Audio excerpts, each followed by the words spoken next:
فأعوذ بالله من الشيطان الرجيم بسم الله الرحمن الرحيم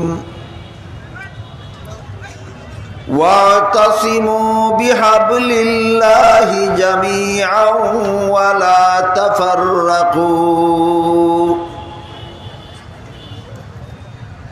وقال رسول الله صلى الله عليه وسلم يد الله مع الجماعة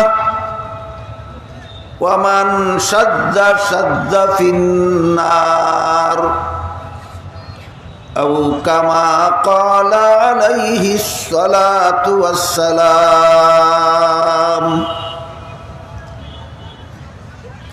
শ্রদ্ধেয় সভাপতি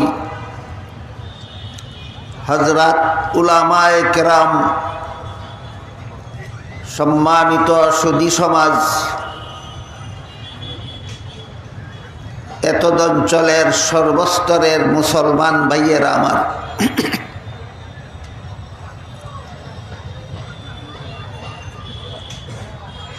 পবিত্র কোরআনের সূরা আলে ইমরানের 103 নম্বর আয়াতের প্রথমাংশ আমি আপনাদের সামনে তিলাওয়াত করেছি। যেহেতু এই সম্মেলন তাফসীরুল কোরআন সম্মেলন এর নামে আয়োজিত, তাই তিলাওয়াতকৃত আয়াতাংশের তাফসীর থেকে কিছু কথা আপনাদের সামনে তুলে ধরার উদ্দেশ্যেই আমি আয়াতাংশটি তিলাওয়াত করেছি। আজ থেকে আগামী 3 দিন পর্যন্ত এই তিলাওয়াতকৃত আয়াতাংশের তাফসীর থেকেই কিছু কথা আপনাদের সামনে তুলে ধরার ইচ্ছা রাখি।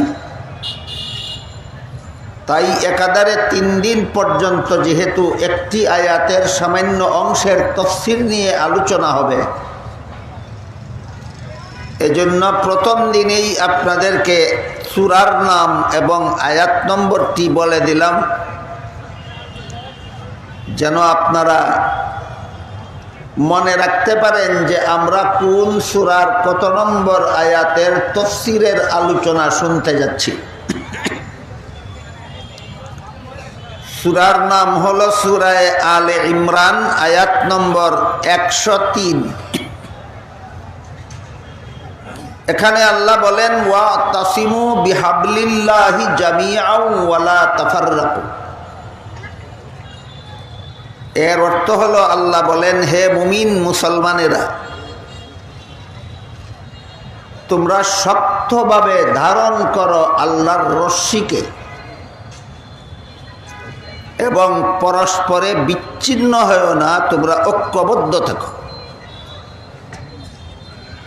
এই আয়াতে আল্লাহ মুসলমানদেরকে সরাসরি ঐক্যবদ্ধ থাকার, পরস্পরে বিচ্ছিন্ন না হওয়ার নির্দেশ প্রদান করেছে। তাই ঐক্য কিভাবে হয়, ঐক্যের রূপরেখা কি হবে, ঐক্য কাদেরকে নিয়ে হবে, ঐক্যের ঠিকানা কি হবে, ঐক্যের প্ল্যাটফর্ম কি হবে, এই বিষয়গুলি পরিষ্কারভাবে আলোচনা না হওয়া পর্যন্ত আল্লাহর এই আয়াতের বিধান পালন করা কারো পক্ষে সম্ভব হবে না। বিশেষত মুসলমানদের ঐক্যের 2টা উপকারিতা আছে, অনৈক্যের মারাত্মক 2টা ক্ষতি আছে। মুসলমানদের ঐক্যের উপকারিতা 2টার একটা হলো, যতদিন পর্যন্ত মুসলমান ঐক্যবদ্ধ থাকে ততদিন পর্যন্ত এদের নিজেদের মধ্যে কুন্দল থাকে না। মুসলমান ঐক্যবদ্ধ থাকলে নিজেদের মধ্যে পরস্পরে কোনো কুন্দল সৃষ্টি হয় না, একটা উপকারিতা।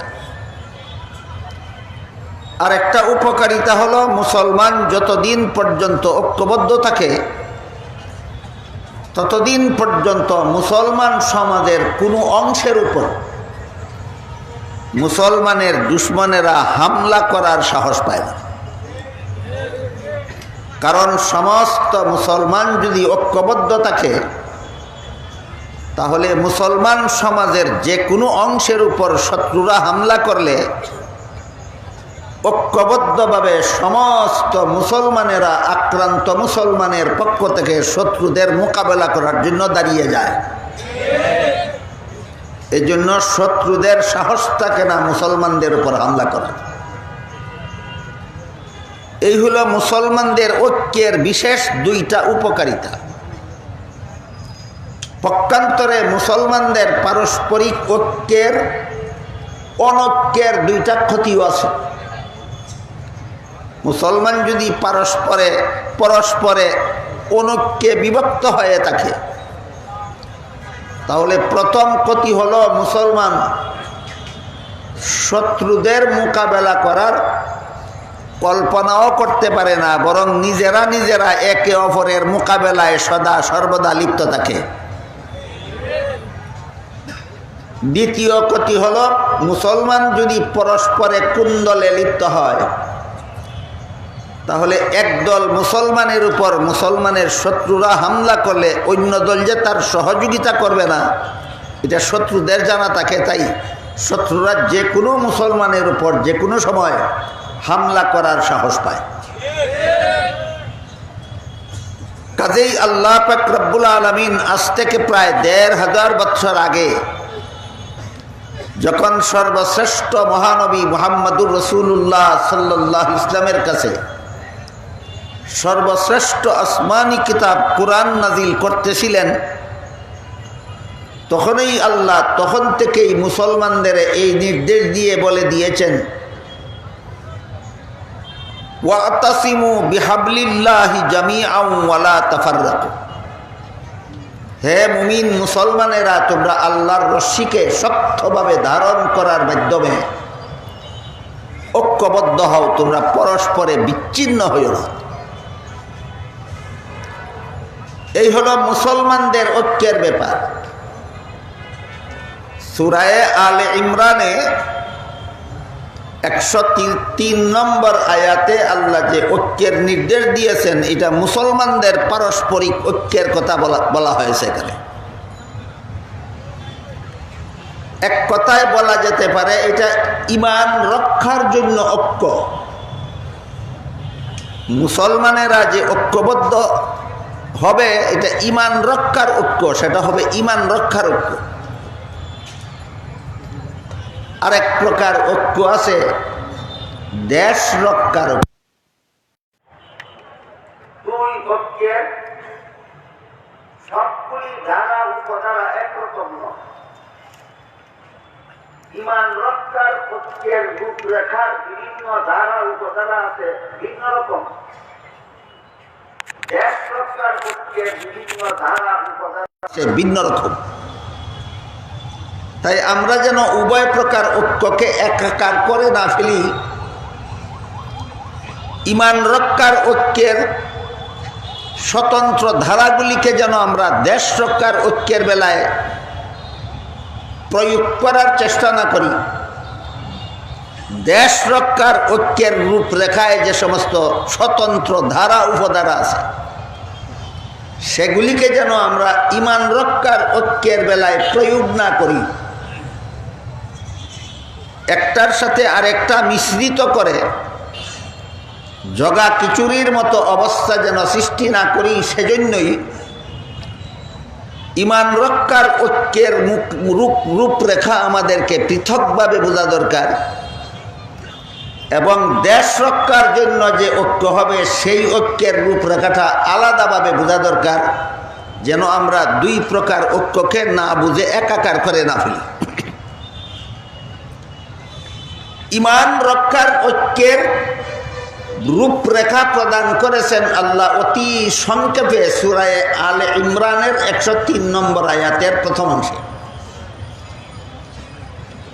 আর দেশ রক্ষার ঐক্যের রূপরেখা প্রদান করেছেন রাসূল করিম সাল্লাল্লাহু আলাইহি ওয়াসাল্লাম ঐতিহাসিক মদিনা সনদের ভিতরে।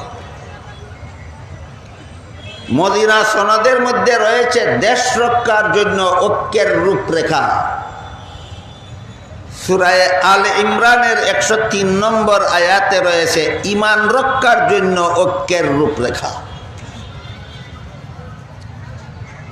তাই আমরা আগে মদিনা সনদ জিনিসটা কি চায় তা একটু চিনার বোঝার চেষ্টা করি, এবং সেখানে দেশ রক্ষার জন্য আল্লাহর রাসূল ঐক্যের, একই দেশের সমস্ত বাসিন্দাদের ঐক্যবদ্ধ থাকার জন্য কি কি রূপরেখা প্রদান করেছিলেন তা বোঝার চেষ্টা করি। আমি আশা করি মুসলমান হিসাবে আপনারা সবাই জানেন যে মুহাম্মাদুর রাসূলুল্লাহ সাল্লাল্লাহু আলাইহি ওয়াসাল্লাম জন্মের পর থেকে 53 বৎসর পর্যন্ত মক্কা শরীফে অবস্থান করেছিলেন। 53 বৎসর পরে মক্কা শরীফ থেকে হিজরত করে মদিনা শরীফ চলে গিয়েছিলেন। মদিনা শরীফ চলে যাওয়ার পর সেখানে একটা ইসলামী রাষ্ট্র প্রতিষ্ঠা করেছিলেন, এবং সেই রাষ্ট্র পরিচালনার জন্য রাসূল একটা লিখিত সংবিধান তৈরি করেছিলেন। ইতিহাসের ভাষায় রাসূলের প্রতিষ্ঠিত রাষ্ট্রের পরিচালনার জন্য রাসূল যে লিখিত সংবিধান তৈরি করেছিলেন সেটাকেই ইতিহাসের ভাষায় মদিনা সনদ বলা হয়। এই হলো রাসূলের তৈরি করা সংবিধান, রাষ্ট্র পরিচালনার সংবিধান, মদিনা সনদের সংক্ষিপ্ত পরিচয়। রাসূল করিম সাল্লাল্লাহু আলাইহি ওয়াসাল্লাম মক্কায় জন্মগ্রহণ করার পর থেকে একাধারে 40টি বৎসর পর্যন্ত তার কাছে কুরআন নাজিল শুরু হয়নি। আল্লাহর কাছ থেকে বার্তা আসা শুরু হয়নি। 40 বৎসর পূর্ণ হওয়ার পর রাসূলের কাছে কুরআন নাজিল করা শুরু করা হয়। এরপর থেকে তিনি মক্কায় আরো 13 বৎসর ছিলেন। কুরআন নাজিল শুরু হওয়ার আগে ছিলেন 40 বৎসর, কুরআন নাজিল শুরু হওয়ার পরে ছিলেন আরো 13 বৎসর। এই আগের 40 এবং পরের 13, এই 53 বৎসর আল্লাহ রাসূল মক্কা শরীফে জীবনযাপন করেছেন, অবস্থান করেছেন। যেহেতু 40 বৎসর পর্যন্ত তার কাছে আল্লাহর পক্ষ থেকে কোনো আদেশ নিষেধ আসেনি, নির্দেশনা আসেনি, তাই 40 বৎসরের জীবনের ইতিহাসের সাথে ইসলামী বিধিবিধানের কোনো সম্পর্ক নাই। বরং রাসূলের জীবনের প্রথম 40 বৎসরের জীবন ইতিহাসটা উম্মতের জন্য শরীয়তের দলিল ছিল না, নবীর জন্য নবুয়তের দলিল ছিল। এই দুইটা কথা বড় তাৎপর্যবহ। ওহী নাজিল শুরু হওয়ার পূর্ববর্তী 40 বৎসরের পবিত্র জিন্দেগি উম্মতের জন্য শরীয়তের দলিল ছিল না, নবীর জন্য নবুয়তের দলিল ছিল। অর্থাৎ 40 বৎসরের জীবন ইতিহাসে আল্লাহ অজস্র ঘটনা ঘটিয়েছেন নবীর দ্বারা, নবীর মাধ্যমে, যেসব ঘটনা সুস্পষ্টভাবে জগৎবাসীর সামনে প্রমাণ করে যে এইটা তিনি যে নবী, এই কথার দলিল। এর নাম হলো নবীর জন্য নবুয়তের দলিল। 40 বৎসরের জীবন ইতিহাস ছিল নবীর জন্য নবুয়তের দলিল। যেমন এর একটি ছোট্ট উদাহরণ আমি আপনাদের সামনে তুলে ধরছি। রাসূল করিম সাল্লাল্লাহু আলাইহি ওয়াসাল্লাম যে মায়ের গর্ভ থেকে ভূমিষ্ঠ হয়েছিলেন তার নাম ছিল আমেনা। কিন্তু বিশেষ অবস্থার প্রেক্ষিতে আমেনা নিজে তার ছেলে মুহাম্মদ সাল্লাল্লাহু আলাইহি ওয়াসাল্লামকে দুধ পান করাননি। শিশু মুহাম্মদকে দুধ পান করাবার জন্য দুধমা হালিমাকে ধার্য করেছিলেন। রাসূলের গর্ভধারিণী মায়ের নাম ছিল আমেনা, আর দুধ পানকারিণী মায়ের নাম ছিল দুধমা হালিমা। আপনারা বলুন তো, হালিমার নিজের কোনো সন্তান জন্ম না হলে আমেনার সন্তানকে দুধ পান করাতে পারতেন? অবশ্যই না। হালিমার নিজেরও একটা দুধ পানকারী শিশু ছিল, তাই হালিমা নিজের শিশুকেও দুধ পান করাতেন, আমেনার শিশুকেও দুধ পান করাতেন। এমত অবস্থায় হালিমার দুধ পানকারী শিশু কজন হলেন? দুজন।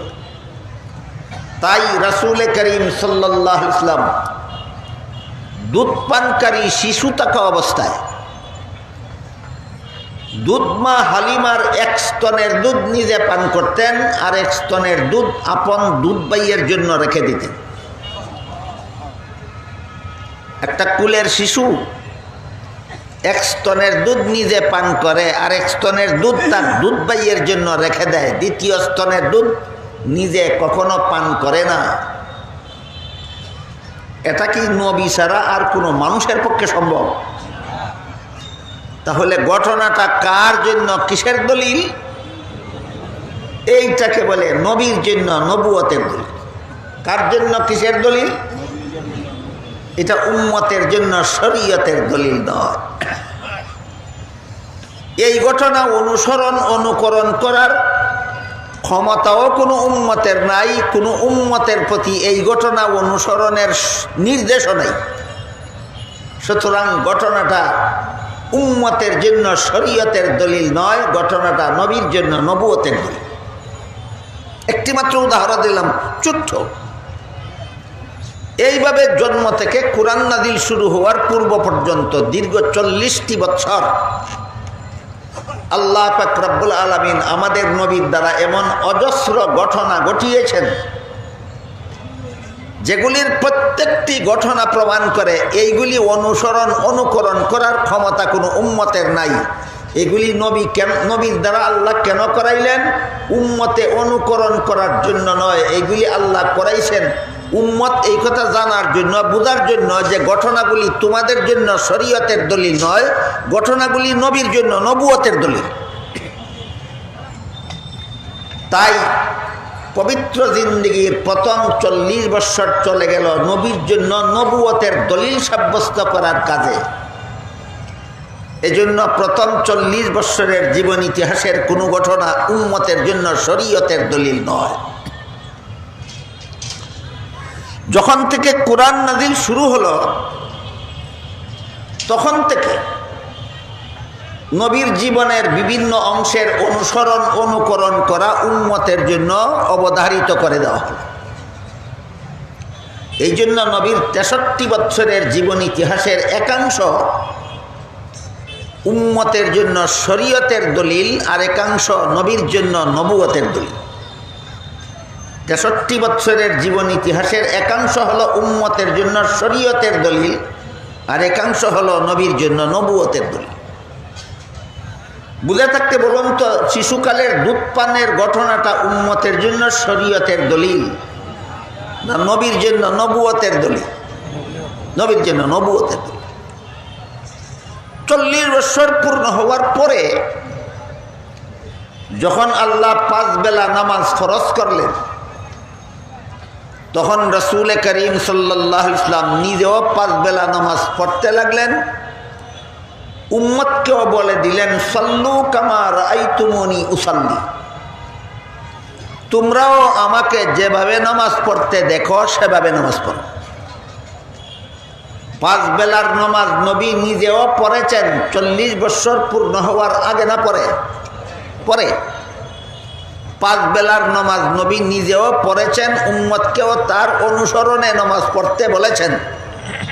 সুতরাং নবী যে 5 বেলার নামাজ পড়েছেন, কিভাবে পড়েছেন, এই সবগুলি উম্মতের জন্য শরীয়তের দলিল, উম্মতের জন্য শরীয়তের দলিল।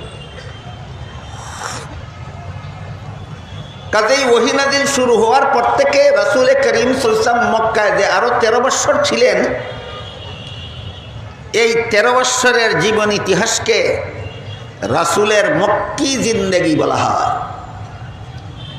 ওহী নাজিল শুরু হওয়ার পরবর্তী 13 বছর মক্কায় অবস্থানকালীন জীবন ইতিহাসকে রাসূলের মক্কি জিন্দেগি বলা হয়। এই 13 বৎসরের মক্কি জিন্দেগিতে রাসূল কোনো রাষ্ট্র প্রতিষ্ঠা করেননি। একটা রাষ্ট্র প্রতিষ্ঠা করার জন্য যে সমস্ত উপযুক্ত নাগরিকের দরকার, আপনারা কি মনে করেন যোগ্য নাগরিক ছাড়াই রাষ্ট্র প্রতিষ্ঠা করা সম্ভব? উপযুক্ত নাগরিক তৈরি না করে দেশ প্রতিষ্ঠা করা সম্ভব নয়। তাই 13 বৎসরের মক্কি জিন্দেগিতে যেহেতু দেশ চালাবার মতো উপযোগী নাগরিক ছিল না, তাই শুধু দেশ চালাবার মতো উপযুক্ত নাগরিক তৈরি করেছেন রাসূল 13 বৎসরের মক্কি জিন্দেগিতে। 13 বৎসরের মক্কি জিন্দেগিতে রাসূল কোনো রাষ্ট্র প্রতিষ্ঠা করেননি। কেন? রাষ্ট্র প্রতিষ্ঠা করার মতো যোগ্য নাগরিক সেখানে ছিল না। তারপর 53 বৎসর বয়সে হিজরত করে মদিনা শরীফ যাওয়ার পর রাসূল করিম সাল্লাল্লাহু আলাইহি ওয়াসাল্লাম একটি রাষ্ট্র প্রতিষ্ঠা করলেন। সেটি ছিল ইসলামী রাষ্ট্র। কি রাষ্ট্র? ইসলামী রাষ্ট্র। এবং সেই রাষ্ট্র পরিচালনার জন্য আল্লাহর রাসূল একটি লিখিত সংবিধান তৈরি করেছিলেন। ওই সংবিধানটাকে ইতিহাসের ভাষায় বলে মদিনা সনদ। সংবিধানটা ইতিহাসের ভাষায় কি নাম? মদিনা সনদ। এই মদিনা সনদের বিভিন্ন ধারা উপধারা দেশ রক্ষার জন্য ঐক্যের মূলনীতি। মদিনা সনদের বিভিন্ন ধারা উপধারা শুধু ঈমান রক্ষার জন্য ঐক্যের মূলনীতি না দেশ রক্ষার জন্য ঐক্যের মূলনীতি? দেশ রক্ষার জন্য ঐক্যের মূলনীতি। সূরা আলে ইমরানের 103 নম্বর আয়াতে আল্লাহ ঈমান রক্ষার জন্য মুসলমানদের ঐক্যের মূলনীতি নির্ধারণ করে দিয়েছেন। রাসূল করিম সাল্লাল্লাহু আলাইহি ওয়াসাল্লাম ঐতিহাসিক মদিনা সনদে দেশ রক্ষার জন্য ঐক্যের মূলনীতি নির্ধারণ করে দিয়েছেন। এবার বুঝে থাকলে একটু দয়া করে বলুন, ঈমান রক্ষার জন্য ঐক্যের মূলনীতি রয়েছে কোন সূরার কত নম্বর আয়াতে? আলে ইমরানের 103 নম্বর আয়াতে। দেশ রক্ষার জন্য ঐক্যের মূলনীতি রয়েছে মদিনা সনদে। দেশ রক্ষার জন্য ঐক্যের মূলনীতি রয়েছে মদিনা সনদে। এখানে আনুষঙ্গিকভাবে আরেকটা কথা বলে রাখা প্রয়োজন, সেটা হলো আজকাল অনেককেই মুখে মুখে বলতে শোনা যায় রাসূল মোদের আদর্শ। এটা একটা পরম সত্য কথা। এর চেয়ে মহাসত্য কোনো কথা হতে পারে না। এর চেয়ে বড় সত্য কোনো কথা হতে পারে না। রাসূল মোদের আদর্শ। এতক্ষণের কথা যারা শুনেছেন বুঝেছেন তারা বলুন, শুধু নামাজ পড়ার জন্য রাসূল মোদের আদর্শ, শুধু রোজা রাখার জন্য রাসূল মোদের আদর্শ, শুধু বিয়ে করার জন্য রাসূল মোদের আদর্শ, শুধু মিষ্টি খাওয়ার জন্য রাসূল মোদের আদর্শ, শুধু কোরআন তেলাওয়াতের জন্য রাসূল মোদের আদর্শ, না দেশ শাসনের জন্য রাসূল মোদের আদর্শ? যারা দেশ শাসনের জন্য রাসূলকে আদর্শ বিশ্বাসও করে না, ফলোও করে না, হায়া লজ্জা থাকলে এদের মুখে রাসূল মোদের আদর্শ বলতে পারে না।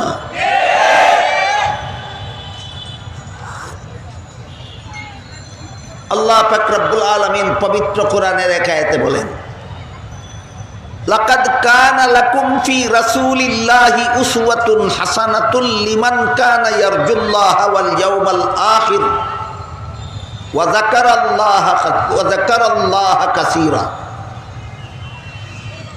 আল্লাহ বলেন, অবশ্যই আল্লাহর রাসূলের মধ্যে রয়েছে তোমাদের জন্য উত্তম আদর্শ। রাসূল শুধু আদর্শ না, সর্বোত্তম আদর্শ, সর্বশ্রেষ্ঠ আদর্শ। এর সমতুল্য আদর্শ জগতের আর কোথাও হবে দূরের কথা, এর কাছাকাছি আদর্শ জগতের আর কোথাও নাই। আপনাদের মনে হয় রাসূল শুধু ব্যক্তি জীবনের জন্য উম্মতের আদর্শ ছিলেন?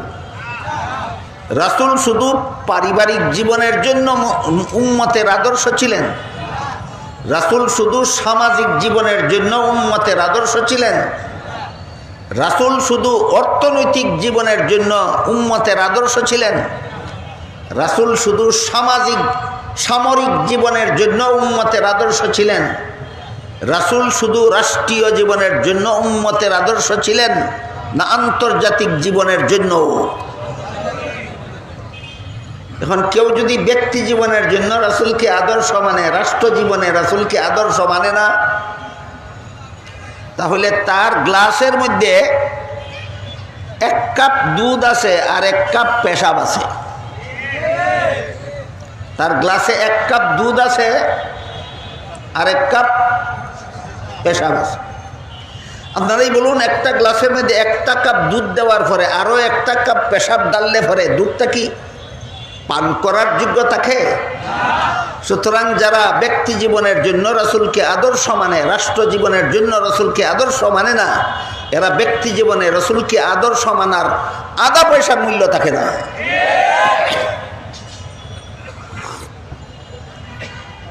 এটা হলো রাসূল যে রাষ্ট্র প্রতিষ্ঠা করেছিলেন, রাষ্ট্র পরিচালনার জন্য একটা সংবিধান তৈরি করেছিলেন, এই আলোচনার প্রাসঙ্গিকতা, এই আলোচনার প্রাসঙ্গিকতা। আল্লাহ কোরআনে রাসূলকে শুধু আমাদের ব্যক্তি জীবনের জন্য আদর্শ বলেননি, আল্লাহ কোরআনে রাসূলকে শুধু আমাদের পারিবারিক জীবনের জন্য আদর্শ বলেননি, আল্লাহ কোরআনে রাসূলকে শুধু আমাদের সামাজিক জীবনের জন্য আদর্শ বলেননি। রাসূল ব্যক্তি জীবনের জন্য আদর্শ, পারিবারিক জীবনের জন্য আদর্শ, সামাজিক জীবনের জন্য আদর্শ, রাসূল রাষ্ট্র জীবনের জন্য আদর্শ।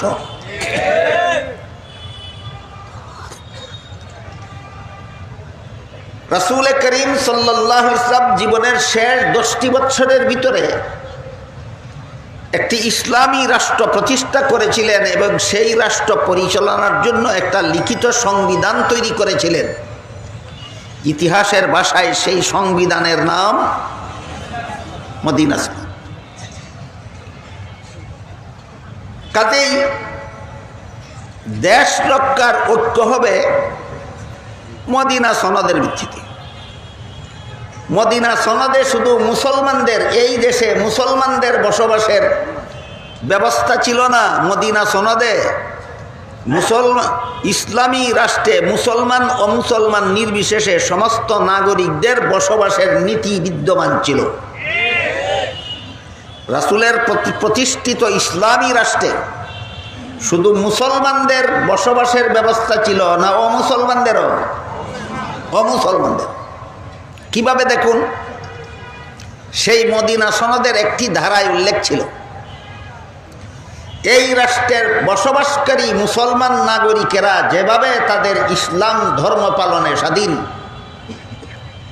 ঠিক তেমনিভাবে এই রাষ্ট্রের ভিতরে বসবাসকারী অমুসলিমরাও তাদের ধর্ম পালনে স্বাধীন। যে মদিনা সনদের একটা ধারা, মদিনা সনদের একটা ধারা এই ছিল যে মুহাম্মদুর রাসূলুল্লাহর প্রতিষ্ঠিত ইসলামী রাষ্ট্রে মুসলমানেরা যেমনভাবে তাদের ইসলাম ধর্ম পালনে স্বাধীন, তেমনিভাবে অমুসলমানেরাও আপন আপন ধর্ম পালনে স্বাধীন। এটা মদিনা সনদের একটা ধারা ছিল। সুতরাং এই দেশের বাসিন্দা মুসলমান অমুসলমান নির্বিশেষে দেশের নাগরিক হিসাবে সবাই একদল। এই দেশের সমস্ত বাসিন্দা মুসলমান অমুসলমান নির্বিশেষে সমস্ত বাসিন্দা একদল। ধর্মীয়ভাবে একদল না রাষ্ট্রীয়ভাবে একদল? এই কথাটা বোঝা দরকার। এখানে কি ইমান রক্ষার ঐক্যের রূপরেখা বর্ণনা করা হচ্ছে না দেশ রক্ষার ঐক্যের রূপরেখা? এটা হলো দেশ রক্ষার ঐক্যের রূপরেখা।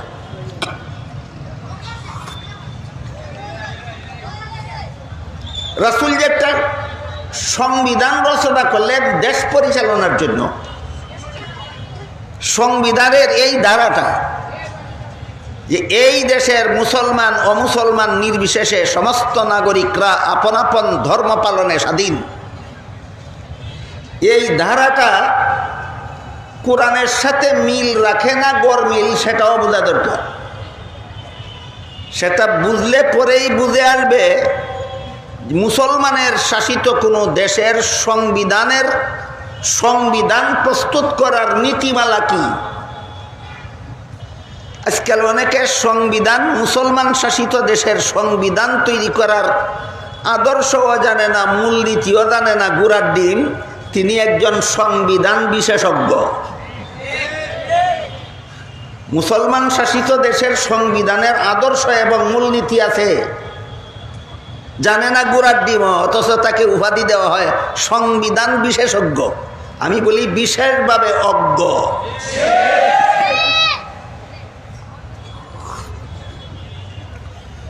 মুসলমান শাসিত দেশের সংবিধানের আদর্শ মূলনীতি বোঝার জন্য এখানে আমাদের দেখতে হবে আল্লাহ রাসূল যে একটা সংবিধান রচনা করলেন, একটা ধারা রাখলেন যে এই দেশের সমস্ত নাগরিকরা আপন আপন ধর্ম পালনে স্বাধীন। এটা কোরআনের সাথে মিল না গড় মিল আগে আমরা দেখব, তারপরে এই সংবিধান থেকে আমরা মূলনীতি গ্রহণ করব। মুসলিম শাসিত দেশের সংবিধানের আদর্শ এবং মূলনীতি কি হতে হবে। এমর্মে আল্লাহ পাক রব্বুল আলামিন পবিত্র কোরআনের সূরাতুল বাকারার 256 নম্বর আয়াতে বলেন, লা ইকরাহা ফিদ্দীন, ধর্মের বেলায় বল প্রয়োগ চলবে না, বরং সমস্ত ধর্মাবলম্বীরাই থাকবে আপন আপন ধর্ম পালনে স্বাধীন। কোরআনের সূরাতুল বাকারার 256 নম্বর আয়াতে আল্লাহ ঘোষণা দিলেন সমস্ত ধর্মাবলম্বীরা আপন আপন ধর্ম পালনে স্বাধীন। ঐতিহাসিক মদিনা সনদে রাসূল ঘোষণা দিলেন সমস্ত ধর্মাবলম্বীরা আপন আপন ধর্ম পালনে স্বাধীন। সুতরাং রাসূলের রচিত সংবিধান আল্লাহর কোরআনের সাথে সাংঘর্ষিক না সামঞ্জস্যপূর্ণ? এই সামঞ্জস্যটাই হলো মুসলিম শাসিত দেশের সংবিধানের মূলনীতি। এই সামঞ্জস্যটাই হইল মুসলিম শাসিত দেশের সংবিধানের মূলনীতি। তুমি সংবিধান ইচ্ছা মতো বানাও, সংবিধানের কোনো দ্বারা উপদ্বারা যেন কোরআনের সাথে সাংঘর্ষিক না হয়। গুড়ার ডিমা মূলনীতি জানে না, সংবিধান বানায় আর সংবিধান বিশেষজ্ঞ উপাধি কুড়ায়, আর এই সংবিধান 2 দিন আগে একবার পাল্টায়, 2 দিন পরে আবার উল্টায়। ঘটনা কি? তিনি সংবিধানের বিশেষ অজ্ঞ, সংবিধানের বিশেষ অজ্ঞ। কোরআনের সূরাতুল বাকারার 256 নম্বর আয়াতের কথা আর রাসূল করিম সাল্লাল্লাহু আলাইহি ওয়াসাল্লামের মদিনা সনদ নামের সংবিধানের কথায় মিল নাগর মিল। এখান থেকে আমরা কি শিক্ষা পেলাম? মুসলিম শাসিত দেশের সংবিধান এর কোনো ধারা উপধারা কোরআনের সাথে সাংঘর্ষিক হতে পারবে না। দেশটা যদি মুসলমান শাসিত হয়, দেশের সংখ্যাগরিষ্ঠ নাগরিক যদি মুসলমান হয়, এই দেশের সংবিধানের কোনো ধারা উপধারা কোরআনের সাথে সাংঘর্ষিক হতে পারবে না। তাহলে তো ধারা উপধারা সব কোরআনই আছে, সংবিধান আলাদাভাবে বানানির কি দরকার? এমন একটা প্রশ্ন এখানে জাগতে পারে। এই প্রশ্নের জবাব হলো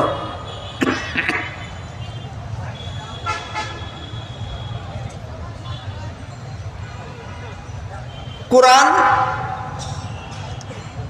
সাংবিধানিক পদ্ধতিতে নাজিল হয়নি, কোরআন ভিন্ন পদ্ধতিতে নাজিল হয়েছে। সেখানে সরকারের কাছে জনগণের অধিকারগুলি বিক্ষিপ্তভাবে বর্ণিত হয়েছে। সরকারের কাছে জনগণের প্রাপ্য অধিকার আছে অনেকগুলি, এই অধিকারগুলি কোরআনের মধ্যে সাংবিধানিক পদ্ধতিতে ধারাবাহিকভাবে ABC ক খ গ গ বলে উল্লেখ করা হয়নি, বিক্ষিপ্তভাবে বর্ণিত। কোরআনের গতিতে নাজিল হয়েছে, আর সংবিধানের গতিতে রচিত হয়। এই জন্য কোরআনের যেখানে যেখানে সরকারের কাছে জনগণের প্রাপ্য অধিকারগুলি আছে সেগুলি খুঁজে নিয়ে সংবিধানে একত্রে সিরিয়াল করা হয়। এই হল কোরআনের বিবরণে আর সংবিধানের বর্ণনার ধারায় ব্যবধান। বিষয়টা বোঝার জন্য খুব সহজ একটি উদাহরণ দিচ্ছি। আপনারা সকলেরই জানা থাকার কথা, অন্তত যারা নামাজ পড়েন, নামাজের মধ্যে 13টি ফরজ আছে। এই কথাটা যদি কোনো ফিকহের কিতাবে লেখা থাকে তাহলে এই সিরিয়ালে লেখা থাকবে নামাজের ফরজ 13টি, 1 নম্বরে ও এই, 2 নম্বরে এই, 3 নম্বরে এই, 4 নম্বরে এই, 5 নম্বরে এই, 6 নম্বরে এই। এটি হলো ফিকহের কিতাবের বিন্যাসের ধারা। কিন্তু নামাজের 13 ফরজ কোনো হাদিসে এই সিরিয়াল মতো বর্ণিত নয়। রাসূলের লক্ষ লক্ষ হাদিসের ভান্ডার থেকে চয়ন করে ফিকহবিদরা এটারে ফিকহের কিতাবে বিন্যস্ত করেছেন। বুঝে থাকে বলেন নামাজের 13টি ফরজ কোনো হাদিসে বিন্যস্তভাবে বর্ণিত না লক্ষ লক্ষ হাদিসে বিক্ষিপ্তভাবে বর্ণিত? কিতাবটা যদি ফিকহ বিষয়ক হয় তাহলে বিক্ষিপ্তভাবে বর্ণনা করলে লক্ষ লক্ষ কিতাব পড়তে হবে একটা মানুষের নামাজের 13 ফরজ শেখার জন্য। এই জন্য এদের সুবিধার্থে যত হাদিসে নামাজের যত ফরজের কথা যেখানে যেখানে আছে সবগুলি চয়ন করে এক জায়গায় উল্লেখ করে দেওয়া হয়। এটা হলো ফিকহের কিতাবের নিয়ম, ওইটি হলো হাদিসের কিতাবের নিয়ম। ঠিক তেমনিভাবে কোরআনের বর্ণনার পদ্ধতি একরকম আর সংবিধানের বর্ণনার পদ্ধতি আরেক রকম। তাই কোরআনের আয়াতে ধারাবাহিকভাবে সরকারের কাছে জনগণের কি প্রাপ্য আছে ধারাবাহিকভাবে কোরআনে বর্ণিত নাই, বিক্ষিপ্তভাবে বর্ণিত আছে। সংবিধানের পদ্ধতি হলো কোরআনের সেই বিক্ষিপ্ত বর্ণনার থেকে চয়ন করে সরকারের কাছে জনগণের কি কি প্রাপ্য আছে তা বিন্যস্তভাবে সংবিধানে লিখতে হবে। এটি হলো সংবিধান লেখার সিস্টেম। বিষয়টা কি আমি আপনাদের বোঝাতে পারলাম? সরকারের কাছে যতগুলি প্রাপ্য আছে জনগণের,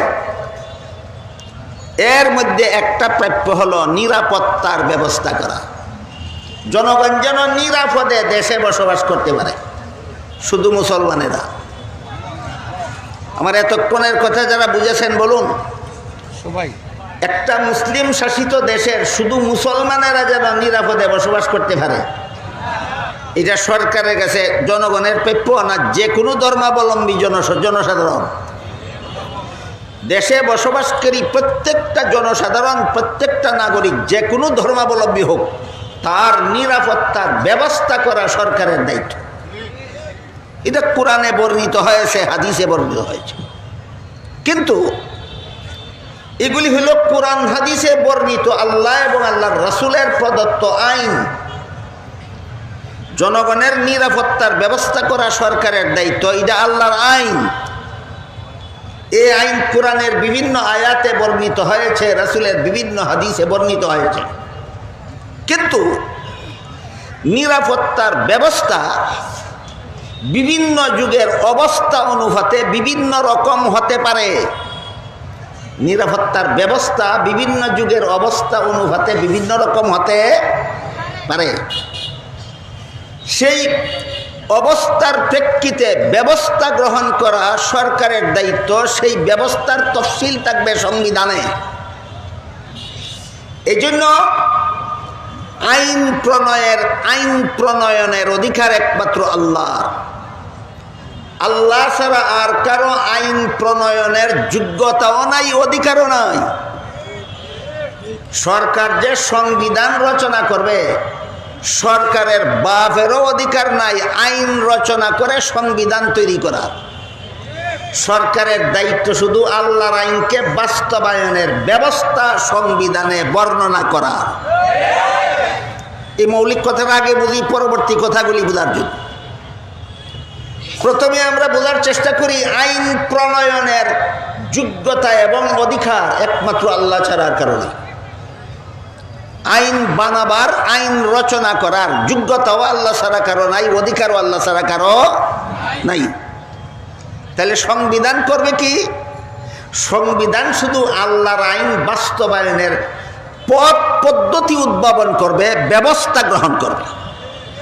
এর একটি উদাহরণ, সরকারের কাছে মুসলিম অমুসলিম নির্বিশেষে দেশের সকল নাগরিকের অধিকার সমূহের একটি অধিকার হলো নিরাপদে বসবাস করার ব্যবস্থা দাও। নিরাপদে বসবাস করার ব্যবস্থা দেওয়া সরকারের কাছে দেশের সমস্ত জনগণের প্রাপ্য, শুধু মুসলমানদের না, অমুসলমানদেরও, অমুসলমানদের। এখন বর্তমান যুগে রাস্তাঘাট এবং যানবাহনের যে দুর্দশা, যে কোনো মুহূর্তে যে কোনো পয়েন্টে যানজট লেগেই যায়। পয়েন্ট লাগে না, সুদা রাস্তার মধ্যে যানজট লেগে যায়। কোন 3 রাস্তার মোহনার মধ্যে অতি সহজেই যানজট লেগে যায়, 4 রাস্তার মুখের মধ্যে অনায়াসেই যানজট লেগে যায়। যানজট লেগে যাওয়াটা ভ্রমণের জন্য নিরাপদ না আপদ? এই আপদ থেকে জনগণকে রক্ষা করার জন্য ব্যবস্থা গ্রহণ করা সরকারের দায়িত্ব। তাই সরকার একটা ব্যবস্থা গ্রহণ করলো, প্রতিটি রাস্তার মুড়ে মুড়ে 2 ধরনের সিগন্যাল লাইট জ্বলবে। আপাতত 2 ধরনের, আমরা বলি কথাটা বোঝার জন্য, 3 ধরনেরও থাকে। প্রতিটি রাস্তার মুড়ে মুড়ে 2 ধরনের সিগন্যাল লাইট থাকবে, একটা লাল বাতি আর একটা নীল বাতি, সবুজ বাতি। লাল বাতির অর্থ হলো সামনে তোমার লাল বাতি যতক্ষণ জ্বলবে ততক্ষণ তুমি গাড়ি নিয়ে দাঁড়িয়ে থাকবে। সবুজ বাতির অর্থ হলো যখন সবুজ বাতি চলবে তখন তুমি গাড়ি নিয়ে সামনে অগ্রসর হবে। এই কথাটা কোরআনের কোথাও বর্ণিত আছে, হাদিসের কোথাও বর্ণিত আছে? তাহলে এইটাও তো সরকার মন গড়াভাবে করছে, এটা আমরা মানি কেন? এই প্রশ্নের জবাব হইল এটা কোনো আইন না, এটা আইন না। আইন হইল জনগণকে নিরাপদে বসবাসের ব্যবস্থা করে দেওয়া সরকারের দায়িত্ব, এটা হইল আইন। এটা বাস্তবায়নের জন্য সিগন্যাল লাইট পদ্ধতি একটা ব্যবস্থা মাত্র। বলেন সিগন্যাল লাইট আইন না আইন বাস্তবায়নের ব্যবস্থা? সংবিধানে আইন থাকে না, আইন বাস্তবায়নের ব্যবস্থা থাকে। বুঝাতে পারলাম? শান্তির আইন থাকে একমাত্র কোরআনে আর হাদিসে। শান্তির আইন থাকে কোথায়? কোরআনে আর হাদিসে। আল্লাহ ছাড়া আর কারো জন্য আইন বানাবারও অধিকার নাই, আইন বানাবার যোগ্যতাও নাই। আইন বানাবার অধিকারও একমাত্র আল্লাহর, যোগ্যতাও একমাত্র আল্লাহর। তাহলে সংবিধানে সরকারেরা কি লিখবে? সংবিধানে লিখবে আল্লাহর কোরআনের বর্ণিত আইনগুলি জনগণের মধ্যে বাস্তবায়নের ব্যবস্থা কি সেটা লিখবে। আমার কথা বুঝে থাকলে বলুন, সংবিধানে সরকার নতুন কোনো আইন বানিয়ে লেখার অধিকার রাখে না। সংবিধান কেন? আল্লাহর আইন বাস্তবায়নের ব্যবস্থার জন্য। যেমন আল্লাহর আইন হলো জনগণকে শান্তিতে বসবাস করার ব্যবস্থা দাও, এই ব্যবস্থা হইল রাস্তায় চলার সময় শান্তিতে চলার ব্যবস্থা হইল সিগন্যাল লাইট আইন, সিগন্যাল লাইট ব্যবস্থা। সিগন্যাল লাইটটা কি মূল আইন না আল্লাহর আইন বাস্তবায়নের একটা ব্যবস্থা মাত্র? বুঝে থাকলে এবার বলুন, কোরআনে কি থাকে আর সংবিধানে কি থাকে? কোরআনে থাকে আইন আর সংবিধানে থাকে আইন বাস্তবায়নের ব্যবস্থা। বুঝাতে পারলাম? বলুন, কোরআনে কি থাকে? আইন। সংবিধানে কি থাকে? এই ব্যবস্থাটা সরকার উদ্ভাবন করতে হয় যুগের অবস্থার প্রেক্ষিতে, অবস্থার যুগ উপযোগী করে আল্লাহর আইনটা বাস্তবায়নের ব্যবস্থা গ্রহণ করা সরকারের দায়িত্ব।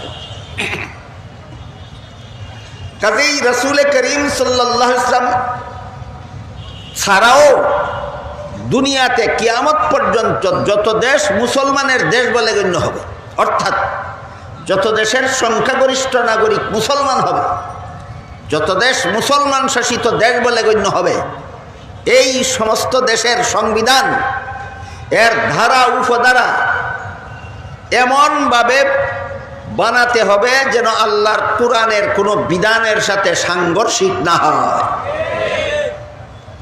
এই নীতি আমরা পেলাম কোথার থেকে? ঐতিহাসিক মদিনা সনদ থেকে। মদিনা সনদে রাসূল আইনের একটা ধারা রাখলেন, এই দেশে বসবাসকারী মুসলমানগণ যেমনভাবে তাদের ইসলাম ধর্ম পালনে স্বাধীন, তেমনিভাবে এই দেশে বসবাসকারী ইহুদি, বৌদ্ধ, খ্রিস্টান তথা নির্বিশেষে অন্যান্য ধর্মাবলম্বীরাও আপন আপন ধর্ম পালনে স্বাধীন। এটা মদিনা সনদের একটা ধারা। আমার এতক্ষণের কথা যারা শুনেছেন বুঝেছেন, বলুন মদিনা সনদের সেই ধারাটা কোরআনের সাথে সাংঘর্ষিক ছিল না কোরআনের অনুকূলে ছিল? এইটাই মুসলিম দেশের শাসনতন্ত্র রচনার মূলনীতি।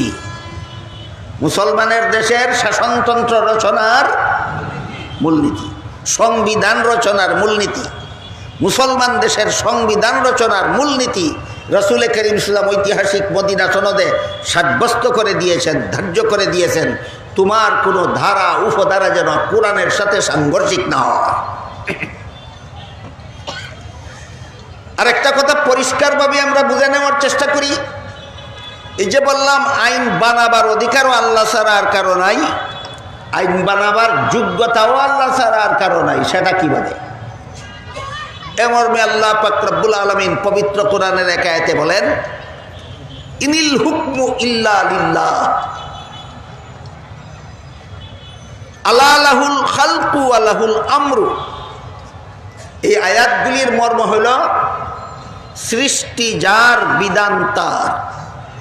এইটা জীবনে কোনোদিন বলবেন না। বিধান মানে আইন। যিনি সৃষ্টি করেছেন আইন শুধু তার চলবে। যিনি সৃষ্টি করেছেন আইন শুধু তার চলবে। এই জন্য আল্লাহ বলেন আল্লাহ লাহুল খালকু ওয়া লাহুল আমর, সৃষ্টি যার, বিধান তার। সৃষ্টি যার, বিধান তার। সৃষ্টি যার, বিধান তার। একমাত্র সৃষ্টিকর্তা আল্লাহর যোগ্যতা আছে আইন বানাবার, অধিকার আছে আইন প্রয়োগ করার। আল্লাহ ছাড়া আর কারো মধ্যে আইন বানাবার যোগ্যতাও নাই, আইন প্রয়োগের অধিকারও নাই। সরকারেরা সংবিধানে কি গুড়ার ডিম লিখবে? আল্লাহর আইন বাস্তবায়নের ব্যবস্থা লিখবে। বলুন সরকারেরা সংবিধানে কি লিখবে? আল্লাহর আইন বাস্তবায়নের ব্যবস্থা লিখবে। তাহলে সূরাতুল বাকারার 256 নম্বর আয়াতে আল্লাহ যে আইন দিয়েছেন, ঐতিহাসিক মদিনা সনদে রাসূল তার ব্যবস্থা লিখেছেন কিনা? লিখেছেন। এখান থেকে আমরা কি শিক্ষা পেলাম? মুসলিম দেশের সরকারেরা সংবিধানে কি লিখবে?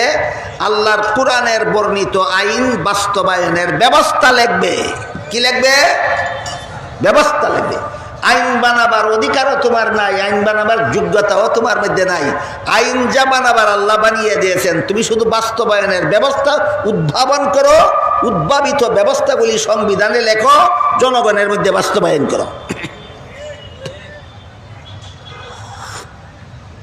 এবার আমরা বোঝার চেষ্টা করি আইন বানাবার অধিকার, আইন বানাবার যোগ্যতা আল্লাহ ছাড়া আর কারো মধ্যে নাই কেন?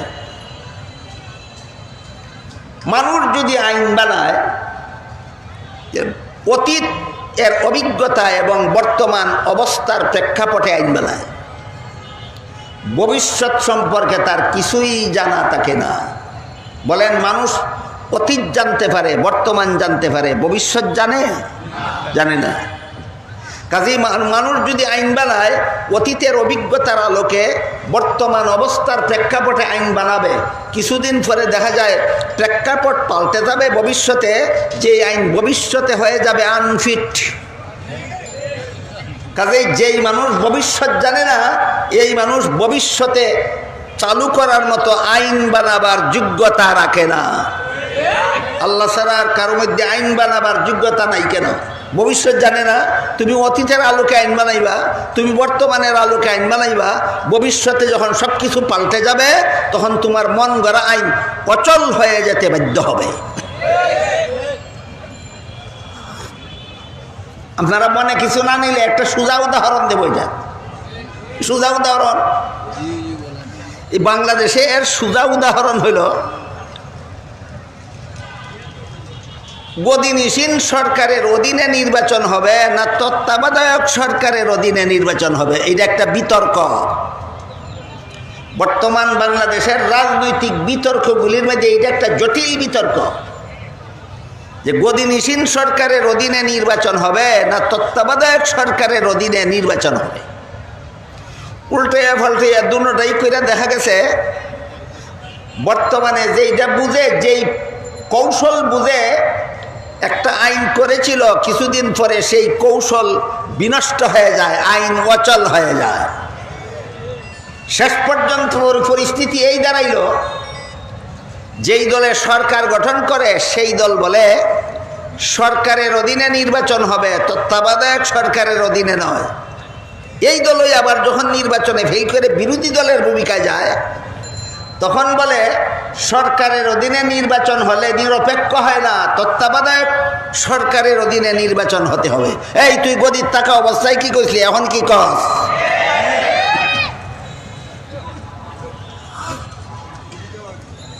আমাদের দেশের সরকারেরা গদিতে থাকা অবস্থায় এক ধরনের আইন চায়, আর নির্বাচনে ফেল করে বিরোধী দলের ভূমিকায় গেলে আরেক ধরনের আইন চায়। ঘটনা আর কিছু নয়, ভবিষ্যৎ বুঝে না। ভবিষ্যতের জন্য যারা অন্ধ, এদের মধ্যে আইন রচনার যোগ্যতা নাই। ক্লিয়ার হয়েছে? এবার বোঝার চেষ্টা করি, আল্লাহ ছাড়া আর কারো মধ্যে আইন রচনা করার অধিকারও নাই কেন, যোগ্যতা নাই কেন? এতক্ষণে বুঝলাম, এখন বুঝি অধিকার নাই কেন। আইন রচনা করার অধিকার যদি কোনো মানুষের হাতে দেওয়া হয়, যাদের হাতে আইন রচনার অধিকার দেওয়া হবে তারা নিজেদের স্বার্থ রক্ষা করে প্রতিপক্ষের স্বার্থকে জলাঞ্জলি দিয়ে আইন রচনা করবে, যেহেতু মানুষ স্বার্থবাদী। যেহেতু স্বার্থবাদী মানুষের হাতে আইন রচনার অধিকার দিলে কার স্বার্থ রক্ষা করে আইন রচনা করবে? নিজেদের। প্রতিপক্ষের স্বার্থকে বিসর্জন দিয়ে জলাঞ্জলি দিয়ে আইন রচনা করবে। আল্লাহ 16 আনা স্বার্থহীন, আল্লাহ নিজের স্বার্থে কোনো আইন প্রয়োগ করেন না। আল্লাহর সমস্ত আইন প্রয়োগ করা হয় শুধুমাত্র বান্দাদের স্বার্থে। এই কারণে আইন বানাবার যোগ্যতা যেমন আল্লাহ ছাড়া আর কারো মধ্যে নাই, আইন বানাবার অধিকারও আল্লাহ ছাড়া আর কারো মধ্যে নাই। তাহলে মুহাম্মদুর রাসূলুল্লাহ মদিনা সনদ নামের সংবিধান বানাইলেন কেন? এটা আইন গ্রন্থ না, এটা আল্লাহর আইন বাস্তবায়নের ব্যবস্থা গ্রন্থ। ক্লিয়ার হয়েছে? এই ব্যবস্থা গ্রন্থ মূল আইন গ্রন্থের সাথে কেমন মিল? আল্লাহ সূরাতুল বাকারার 256 নম্বর আয়াতে বলেন, সমস্ত ধর্মাবলম্বীরা আপন আপন ধর্ম পালনের স্বাধীন। মুহাম্মদুর রাসূলুল্লাহ ঐতিহাসিক মদিনা সনদেও বলেন, সমস্ত ধর্মাবলম্বীরা আপন আপন ধর্ম পালনের স্বাধীন। কোরআনের সাথে সাংঘর্ষিক না সামঞ্জস্যপূর্ণ? এটা হইল মুসলিম দেশের সংবিধান রচনার মূলনীতি। মুসলিম দেশের সংবিধান রচনার মূলনীতি। এখানে কিছু আনুষঙ্গিকতা আছে।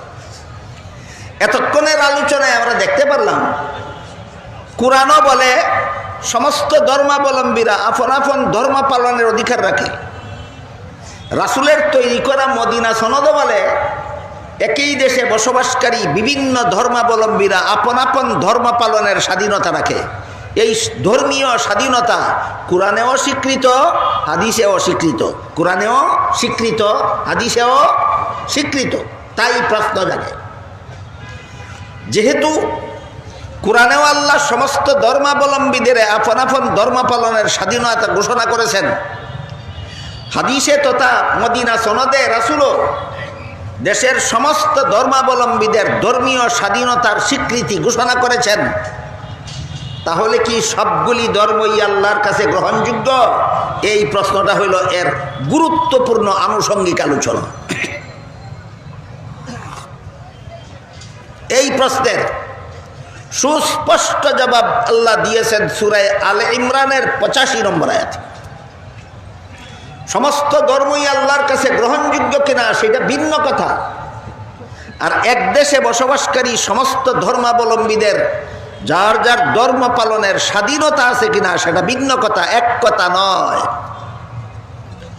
সূরা আলে ইমরানের 85 নম্বর আয়াতে আল্লাহ বলে দিয়েছেন, মাইয়াবতাগি গায়রাল ইসলামি দীনান ফালাই ইউকবালা মিনহু ওয়া হুয়া ফিল আখিরাতি মিনাল খাসিরিন।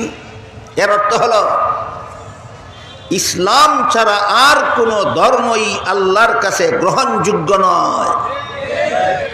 অস্পষ্ট কথা না সুস্পষ্ট? সুস্পষ্ট। কোরআনের সুস্পষ্ট কথার ব্যাখ্যার দরকার হয় না, তফসিরের দরকার হয় না। কোরআনের যেসব কথা অস্পষ্ট সেইগুলির ব্যাখ্যা বা তফসিরের দরকার হয়। কাজে ইসলাম ছাড়া আর কোনো ধর্মই আল্লাহর কাছে গ্রহণযোগ্য নয়। এটা কোনো কোরআনের অস্পষ্ট কথা নয়, যা সুস্পষ্ট কথা, ব্যাখ্যাহীনভাবেই যা বলা হয়েছে তাই বাস্তব। তাই এবার আরো জটিল প্রশ্ন থাকে, সেটা হলো একমাত্র ইসলাম ছাড়া আর কোনো ধর্মই যদি আল্লাহর কাছে গ্রহণযোগ্য না হয়, তাহলে অন্য ধর্মগুলি পালন করার স্বাধীনতা দিলেন কেন? আর অন্য ধর্ম পালন করার স্বাধীনতাই যদি দিলেন, তাহলে গ্রহণযোগ্য হবে না কেন? এখনের প্রশ্নটা আরো জটিল। এই প্রশ্নের জবাব না জানার কারণে কোরআন হাদিসের শিক্ষার থেকে যারা জীবনভর স্বেচ্ছায় সজ্ঞানে ঠান্ডা মাথায় অনেক নিরাপদ দূরে অবস্থান করে, এরাও ইসলামের বিধিবিধান নিয়ে মূর্খের মতো নাক গলায়।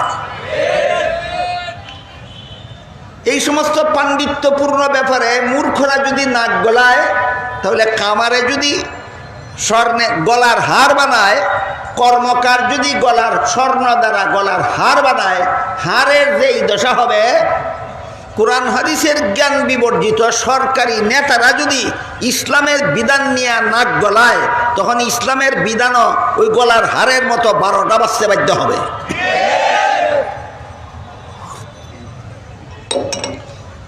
তাই প্রশ্নটার সঠিক জবাব আমি অতীতেও আপনাদেরকে বলেছি, আজকেও একটি উদাহরণের মাধ্যমে বলতে চাই।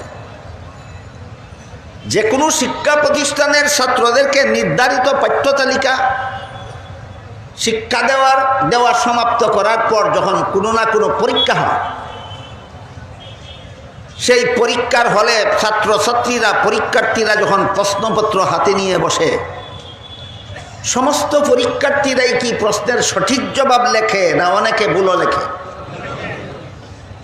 ভুল যখন লেখে তখন কি কাউকে বাধা দেওয়া হয়? এই বাধা না দেওয়ার অর্থ কি পাশ করবে? এখানেও তো প্রশ্ন জাগে।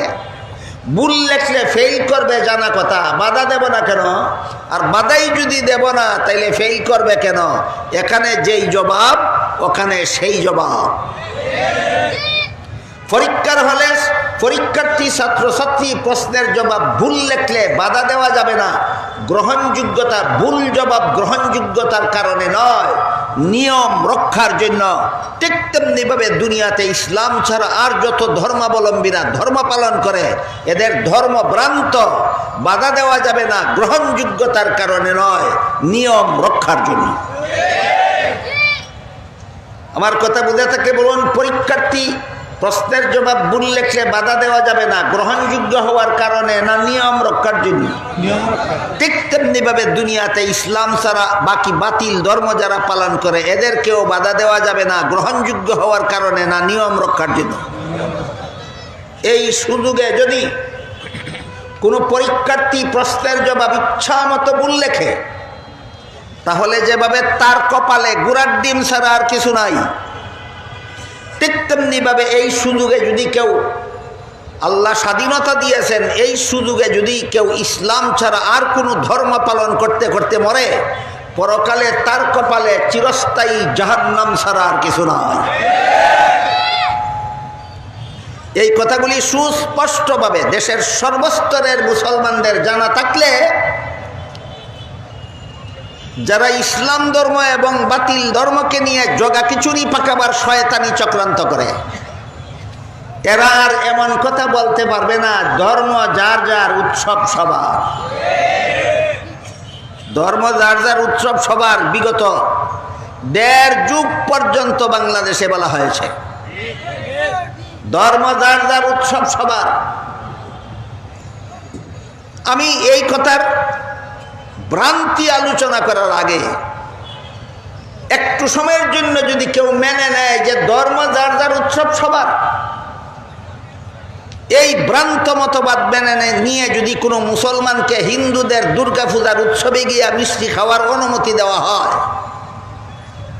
তাহলে তো এই ভ্রান্ত নীতির অধীনে হিন্দুদেরকেও মুসলমানদের ঈদুল আজহার গরুর কুরবানির গোশত খেতে দেওয়া দরকার। তোমরা যদি তাদের পূজার মিষ্টি খাও, তাদেরকেও তোমাদের কুরবানির গরুর গোশত খাওয়াও। কেন? ধর্ম যার যার, উৎসব সবার। মস্তান আর মাতাল আর ইতর ছাড়া এমন ভ্রান্ত স্লোগান কেউ দিতে পারে না। কোন মস্তানে যদি কয় কৃষিকাজ যার যার, ফসল সবার, কোন মস্তানে যদি কয় ব্যবসা যার যার, মুনাফা সবার, কোন মস্তানে যদি কয় চাকুরি যার যার, বেতন সবার, কোন ইতরে যদি কয় বিয়া যার যার, বউ সবার, এই ইতর মানবে নি? কেন মানবে না? যদি ধর্ম যার যার, উৎসব সবার হয়, তাহলে তো বিয়াও যার যার, বউ সবার। তাহলে এইগুলি কি বাস্তবসম্মত কোন স্লোগান না ইত্রামি? এই কথাগুলি ইতর ছাড়া কেউ বলতে পারে না। এই স্লোগানগুলি ইত্রামি ছাড়া আর কিছু নয়। তাহলে মূলনীতি কোনগুলি? মূলনীতি হলো কৃষিকাজ যার, ফসল তার, ব্যবসা যার, মুনাফা তার, চাকুরি যার, বেতন তার, বিয়া যার, বউ তার, ধর্ম যার, উৎসব তার। ধর্ম যার, উৎসব তার। এই বিষয়গুলি বিস্তারিতভাবে আলোচনা হওয়া দরকার, সমস্ত মুসলমানের মাথায় থাকা দরকার। আল্লাহ সূরাতুল বাকারার 256 নম্বর আয়াতে তাদেরকে তাদের ধর্ম পালনের অধিকার দিয়েছেন। তোমরা গিয়া দুর্গা পূজার মিষ্টি খাওয়ার অধিকার দিছেন না। ঐতিহাসিক মদিনা সনদে রাসূল করিম সাল্লাল্লাহু আলাইহি ওয়াসাল্লাম হিন্দুদেরকে মূর্তি পূজা করার অধিকার দিয়েছেন, হিন্দুদেরকে কুরবানির গরুর গোশত খাওয়ার অধিকার দিয়েছেন না। তাহলে ধর্মীয় স্বাধীনতার সীমারেখা কি? এক ধর্মাবলম্বী আরেক ধর্মের উৎসবে শরীক হবে না, তাদের ধর্ম পালনে বাধা দিবে না। হ্যাঁ, তাদের উৎসবে শরীক হওয়ার নাম ধর্মীয় স্বাধীনতা নয়। তাদের ধর্ম পালনে বাধা না দেওয়ার নাম হলো ধর্মীয় স্বাধীনতা। এই স্বাধীনতা একটা দেশের মুসলমানের যে পরিমাণ আছে, সমস্ত অমুসলমানেরও ধর্ম পালনের সমান অধিকার আছে। তাহলে কোরআনেও আল্লাহ অন্যান্য ধর্মাবলম্বীদের ধর্ম পালনের অধিকার দিয়েছেন, স্বাধীনতা দিয়েছেন। মদিনা সনদেও আল্লাহ রসুল ধর্ম পালনের অধিকার এবং সমস্ত ধর্মাবলম্বীকে আপন আপন ধর্ম পালনের স্বাধীনতা এবং অধিকার দিয়েছেন। এই দেশে যদি কোনো মূর্তি পূজারী থাকে, তাদেরকে আমরা বলবো তোমরা তোমাদের মূর্তি পূজা নিয়ে থাকো। মুসলমানদেরকে বলবো তোমরা তোমাদের আল্লাহর ইবাদত নিয়ে থাকো। মুসলমান তোমরা তাদের মূর্তি পূজায় বাধা দিও না। মূর্তি পূজারীরা তোমরা মুসলমানের ইবাদতে বাধা দিও না। এই কথাটা কোরআনেও স্বীকৃত, মদিনা সনদেও স্বীকৃত। এটার নাম ধর্মীয় স্বাধীনতা।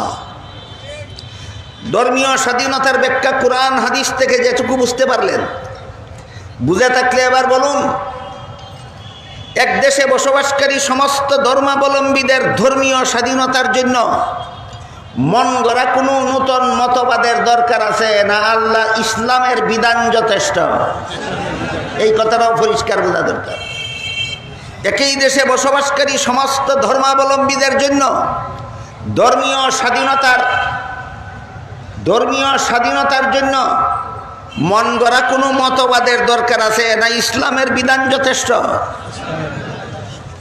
এখানে যদি আপনি ইসলামের বিধানকে উপেক্ষা করার জন্য, ইসলামের বিধানকে পাশ কেটে যাওয়ার জন্য, ইসলামের বিধানকে কৌশলে অমান্য করার জন্য নতুন কোনো মতবাদের নাম ব্যবহার করেন, তাহলে প্রমাণ হবে আপনার কাছে ইসলামের বিধান পছন্দসই নয়। আরো ক্লিয়ার করে কই, বাংলাদেশে যত অমুসলিম, ইসলাম মুসলমান ছাড়া অন্য যত ধর্মাবলম্বী আছে, আমার এতক্ষণের আলোচনা যারা বুঝেছেন, বলুন তাদের পুরাপুরি ধর্মীয় স্বাধীনতা ইসলামে স্বীকৃত কিনা? তাহলে অন্য ধর্মের ধর্ম পালনের স্বাধীনতার স্বীকৃতির জন্য কোরআনের আইন যথেষ্ট, আল্লাহর বিধান যথেষ্ট। এখানে যদি আপনি বলেন কোরআনের আইন মতো বাংলাদেশের হিন্দুদের মূর্তি পূজার অধিকার আছে, কোরআনের আল্লাহর বিধান মতো বাংলাদেশের হিন্দুদের মূর্তি পূজার বিধান অধিকার আছে, এইভাবে না বলে আপনি যদি বলেন মুসলমানেরা মুসলমানের ধর্ম পালন করবে, হিন্দুরা মূর্তি পূজার ধর্ম পালন করবে, এজন্য আমরা ধর্ম নিরপেক্ষবাদী, এটার লাগে ধর্ম নিরপেক্ষ নামের মন গড়া মতবাদ লাগে না? আল্লাহর আইন যথেষ্ট। তুমি আল্লাহর আইনকে কৌশলে ফাঁস কাটাইলা কেন বানর? আমার কথা বুঝেন? বুঝে থাকতে বলুন। বিভিন্ন ধর্মাবলম্বীদের ধর্মীয় স্বাধীনতার জন্য ধর্ম নিরপেক্ষতার নামে আলাদা কোনো মতবাদের দরকার না, আল্লাহর বিধান যথেষ্ট। তা আল্লাহর বিধান বলতে তোমার তো মাথা ব্যথা হয় কেন? এটা তো আল্লাহর বিধান মতেই স্বীকৃত, তুমি আল্লাহর বিধান না বলে মন গড়া মতবাদের নাম বলো কেন? বিষয়টা কি আমি আপনাদের বুঝাতে পারলাম? এই হলো দেশ রক্ষার ঐক্যের এক রূপরেখার একটা ধারা। সেটা কি? একই দেশে বসবাসকারী সমস্ত ধর্মাবলম্বীরা আপন আপন ধর্ম পালনে স্বাধীন। দেশ রক্ষার ঐক্যের রূপরেখা, ইমান রক্ষার ঐক্যের রূপরেখা না দেশ রক্ষার ঐক্যের রূপরেখা? দেশ রক্ষার ঐক্যের রূপরেখা। এর জন্য শর্ত হলো দেশের আইন শৃঙ্খলা মেনে নিতে হবে সমস্ত ধর্মাবলম্বীকে। দ্বিতীয় ধারা, মুসলমান তুমি এই দেশের নাগরিক, হিন্দু তুমিও এই দেশের নাগরিক, বৌদ্ধ তুমিও এই দেশের নাগরিক, ইহুদি তুমিও এই দেশের নাগরিক, খ্রিস্টান তুমিও এই দেশের নাগরিক।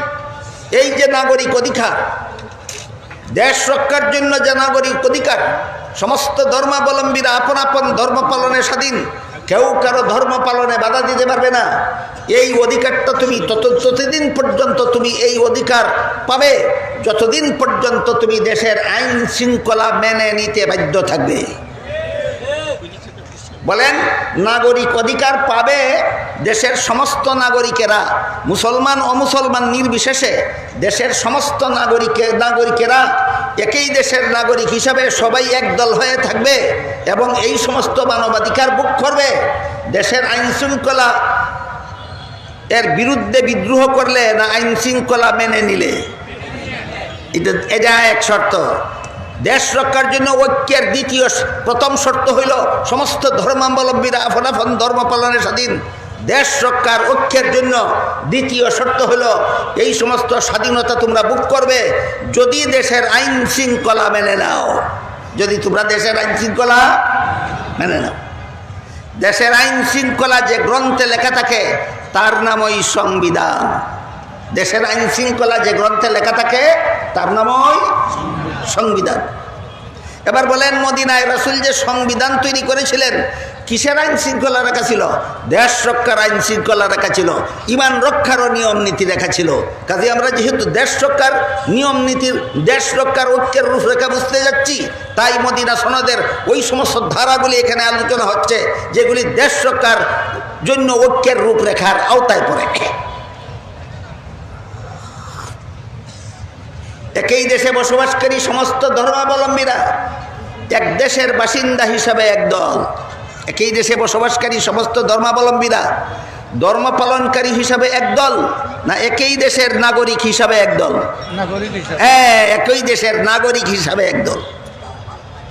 এদের নিয়ে আমরা ঐক্যবদ্ধভাবে দেশে বসবাস করব যতদিন পর্যন্ত এরা দেশের আইন শৃঙ্খলা মেনে চলবে। যতদিন পর্যন্ত এরা দেশের আইন শৃঙ্খলা মেনে চলবে। যদি দেশের আইন শৃঙ্খলা মানে না, সে রাষ্ট্রদ্রোহী। এই দেশে তোমার নাগরিকত্বের কোনো অধিকার নাই।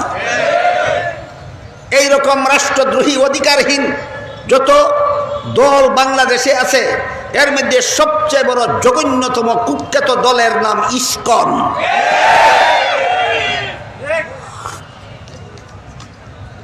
এদেরকে এদের ধর্মীয় স্বাধীনতা কোরআনে দেওয়া হয়েছে, এদেরকে এদের ধর্মীয় স্বাধীনতা রাসূলের মদিনা সনদে দেওয়া হয়েছে।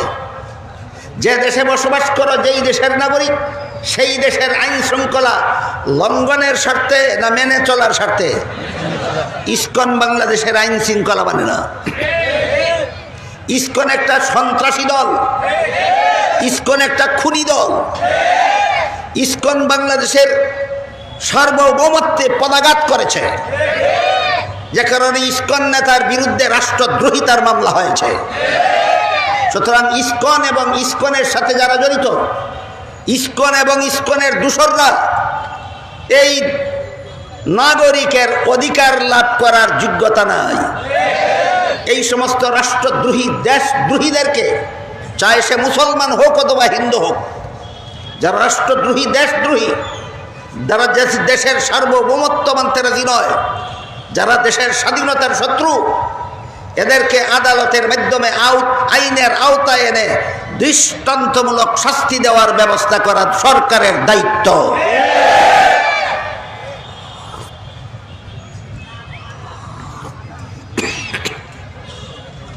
তাহলে মুসলমান ও মুসলমান, এক দেশের বসবাসকারী মুসলমান ও মুসলমান নির্বিশেষে সবাই আমরা এক দল, ধর্মীয়ভাবে না রাষ্ট্রীয়ভাবে?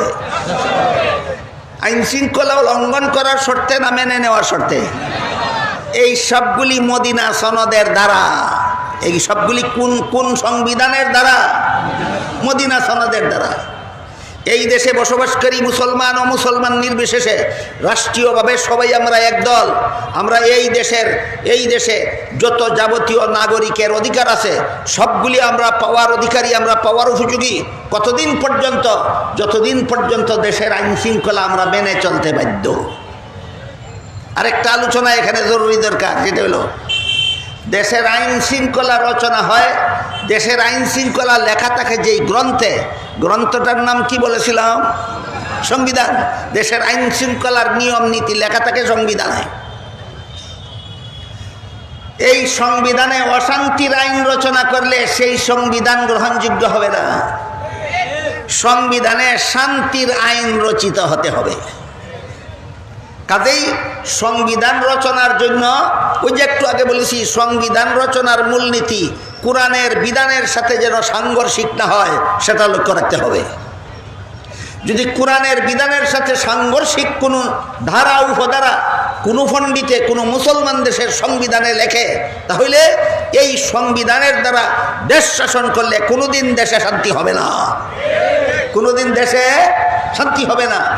যে সংবিধানের দ্বারা উপধারা কোরআনের বিধানের সাথে সাংঘর্ষিক, এই সংবিধানের আইনের দ্বারা কোনোদিন দেশে শান্তি শৃঙ্খলা রক্ষা করা যাবে না।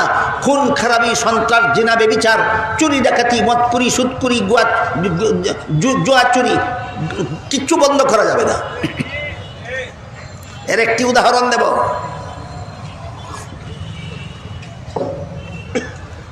পবিত্র কোরআনে আল্লাহ পাক রব্বুল আলামিন বলেন, কুতিবা আলাইকুমুল কিসাসু ফিল কাতলা। খুনিদের জন্য আল্লাহর বিধান হলো অন্যায়ভাবে যারা কোনো মানুষ খুন করে তাদেরকে সরকার যেন আদালতে প্রাণদণ্ডের ব্যবস্থা করে। এটা আল্লাহর আইন। খুনিকে ফাঁসি দাও, যে সরকারের প্রতি আল্লাহর নির্দেশ, যে আল্লাহর আইন। এখন যদি কোনো দেশের মন গড়া আইনে লেখা থাকে যে অন্যায়ভাবে কোনো লোকে একটা মানুষ খুন করলো, নিহত লোকের আত্মীয় স্বজনরা ওই খুনির বিরুদ্ধে আদালতে মামলা করলো, লোয়ার কোর্টে মামলা, খুনির বিরুদ্ধে রায় হইল, হাইকোর্টে আপিল হওয়ার পরও খুনির বিরুদ্ধে রায় হইল, সেখানের রায় আপিল করা হইল সুপ্রিম কোর্টে। সুপ্রিম কোর্টেও যদি নিচের আদালতগুলির রায় বহাল রাখা হয়, খুনির বিরুদ্ধে ফাঁসির রায় বহাল রাখা হয়, এমতাবস্থায় খুনি যদি দেশের প্রেসিডেন্টের কাছে প্রাণ ভিক্ষা চাওয়ার মতো কোনো মন গড়া আইন থাকে,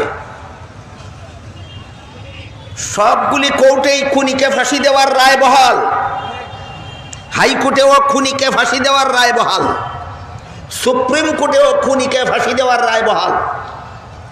এই খুনি নরঘাতক, সে যদি প্রেসিডেন্টের কাছে প্রাণ ভিক্ষা চেয়ে দরখাস্ত করে, আবেদন করে, আর প্রেসিডেন্ট যদি বলে আমি তোমাকে প্রাণ ভিক্ষা দিলাম, সুপ্রিম কোর্টের রায় বাতিল হয়ে যাবে, খুনির বিচার কার্যকর হবে না।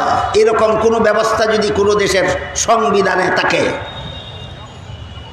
বুঝে থাকলে বলুন, এই সংবিধান আল্লাহর বিধানের অনুকূলে না সাংঘর্ষিক? এই রকম সংবিধান যেই দেশে চলবে, এই দেশের ভবিষ্যৎবাণী করে আল্লাহ পাক রব্বুল আলামিন বলেছেন কোরআনে, পরিষ্কার ভাষায় বলেছেন,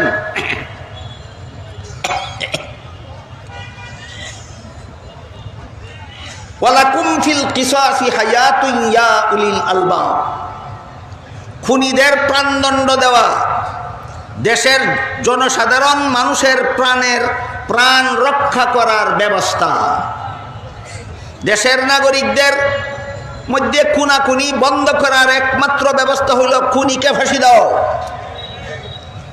কাজেই যেই দেশের খুনিকে ফাঁসি না দিয়া প্রেসিডেন্টে প্রাণ ভিক্ষা দিয়া মাফ করে দেবে, সেই দেশের একটা খুনি আরো 100টা খুন করার সাহস পাবে।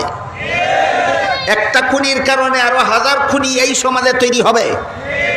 সুতরাং এই মন গড়া আইন, দেশে আল্লাহর বিধানের সাথে সাংঘর্ষিক এই আইন প্রণয়ন করা হারাম, বাস্তবায়ন করা হারাম, সমর্থন দেওয়া হারাম।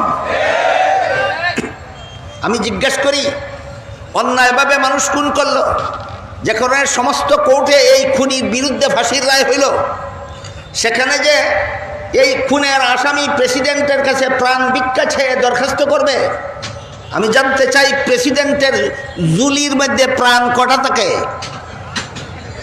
প্রেসিডেন্টের প্রাণের কোনো জুলি আছে? জুলি ব্যাগ, এটার মধ্যে কতগুলি প্রাণ আছে? খুনিয়া চাইলেই বাকিরা ভিক্ষা দিয়া দিব, এই তোর প্রাণ তো আল্লাহর দেওয়া ভিক্ষা। বলেন, প্রেসিডেন্ট যতদিন দুনিয়াতে বেঁচে থাকে সেই প্রেসিডেন্টের প্রাণটা কার দেওয়া ভিক্ষা? তুই দেখি আরেক রাজার ভিক্ষা খাইয়া বাচ্চা আসস, তুই আরেক আসামিরে ভিক্ষা দেশ করতে খেয়ে। এই উদাহরণের দ্বারা কি আপনারা বুঝতে পারলেন কোরআনের বিধানের সাথে সাংঘর্ষিক কোনো আইন যদি সংবিধানে রচিত থাকে, সেই দেশের খুনাখুনি, সেই দেশের খুন খারাপি বন্ধ হবে না ব্যাপক আকার ধারণ করবে?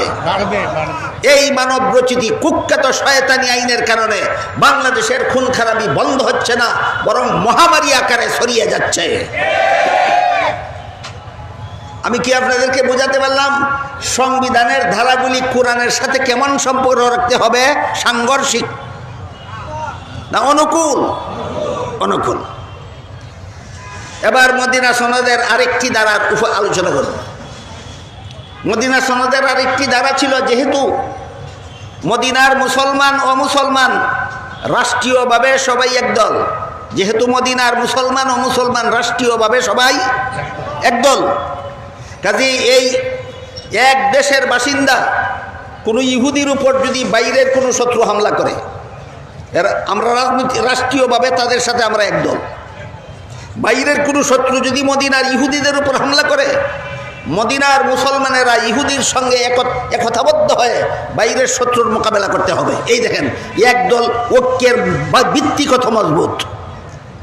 এটা ধর্মীয় ঐক্যের কথা বলা হচ্ছে না রাষ্ট্রীয় ঐক্যের কথা বলা হচ্ছে? রাষ্ট্রীয় ঐক্যের ভিত্তি কত মজবুত। মদিনার কোনো ইহুদির উপর যদি বাইরের কোনো শত্রু হামলা করে, মদিনার সমস্ত মুসলমানদের ওই ইহুদির পক্ষ হয়ে বাইরের শত্রুর মোকাবেলা করতে হবে। আর মদিনার কোনো মুসলমানদের উপর যদি বাইরের কোনো শত্রু হামলা করে, তাহলে মদিনার ইহুদিরা মদিনার মুসলমানদের সাথে এক ঐক্যবদ্ধভাবে বাইরের শত্রুর মোকাবেলা করতে হবে। এই সমস্ত ধারার মাধ্যমে রাসূল করিম সাল্লাল্লাহু আলাইহি ওয়াসাল্লাম একই দেশের সমস্ত নাগরিকদের ঐক্যবদ্ধ হওয়ার রূপরেখা বর্ণনা করেছেন। আমি কিছুটা বোঝাতে পারলাম আপনাদেরকে? তাহলে দেশ রক্ষার জন্য ঐক্যের রূপরেখা কোথার থেকে আমরা শিখতে পারি? রাসূলের ঐতিহাসিক মদিনা সনদ থেকে শিখতে পারি।